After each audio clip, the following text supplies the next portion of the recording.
जय शिवराय मित्रांनो, सध्या सगळीकडे एकच विषय गाजायलाय, गॅसची टाकी, गॅसची टाकी, गॅसची टाकी.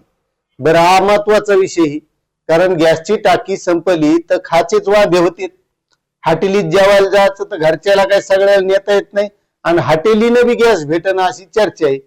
सोशल मीडिया असन, टीव्ही असन, पेपरच्या बातम्या असतील, सगळीकडे गॅसची टंचाई, रांगाच रांगा लागलेल्या, अशा सगळ्या गोष्टी दिसायल्या. आता त्याच्यावर मुख्यमंत्री काय म्हणतात ते तुम्हाला मी दाखवणार आहे, ते तुम्ही बघा, म्हणजे खरंच टंचाई आहे का नाही, किंवा यातलं खरं काय हे आता तुम्हीच सांगू शकता. आणि ते कमेंटच्या माध्यमातून तुम्ही सांगायचे की खरंच ही गॅसची टंचाई आहे का सरकार म्हणतंय कतई टंचाई नाही, सगळ्याला गॅस भेटायला, काही टेन्शन घेऊ नका, पॅनिक होऊ नका. आता त्याच्यावर मुख्यमंत्री काय म्हणाले ते बी तुम्हाला दाखवतो. म्हणजे नेमकं सत्य काय हे आता फक्त जनताच सांगू शकते.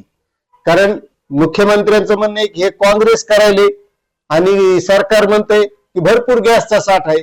मग ज्याला भेटणं हे त्यालाच माहिती, त्याच्यामुळे तुम्ही कमेंट करून सांगायचं. आता बघा मुख्यमंत्री काय म्हणतात.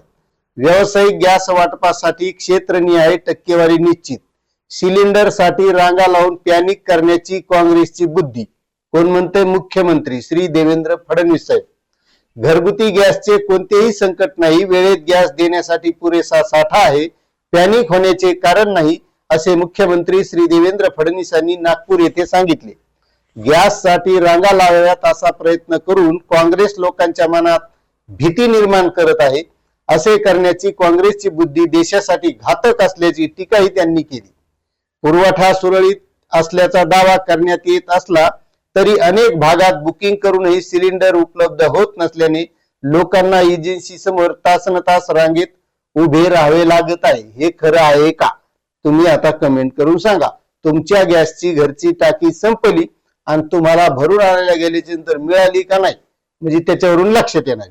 या संदर्भात मुख्यमंत्री म्हणाले की राज्यात कुठेही गॅसची टंचाई नाही, मात्र काही जण विशेषतः काँग्रेस पक्ष लोकांमध्ये भीती तयार करून त्यांनी रांगा लावाव्यात असा प्रयत्न करत आहे.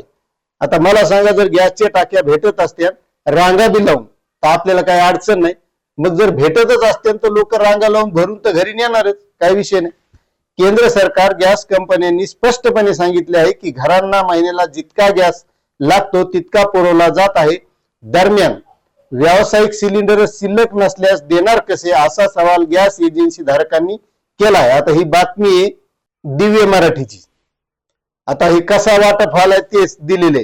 रुग्णालयासाठी 100%, हॉस्टेलसाठी 70%, त्यानंतर शैक्षणिक संस्था, स्मशानभूमी, वृद्धाश्रम, अनाथालयाला 100%, रेस्टॉरंट, उपाहारगृहे यांना 70%, संरक्षण क्षेत्र, शासकीय व सर्व क्षेत्र, रेल्वे, हवाई वाहतूक, पोलीस, तुरुंग आणि 50% औषध उद्योग, बीज प्रक्रिया, मत्स्यपालन, महाराष्ट्र राज्य मार्ग परिवहन महामंडळाच्या उपहारगृहांचा यामध्ये समावेश आहे.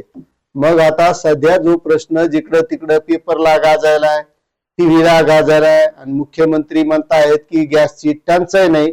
मग आता मित्रांनो तुम्हीच कमेंट करून सांगा खरंच परिस्थिती काय आहे, म्हणजे लोकांच्याही लक्षात येईल आणि हे आपल्यालाही समजत की खरं कारण काय आहे. धन्यवाद.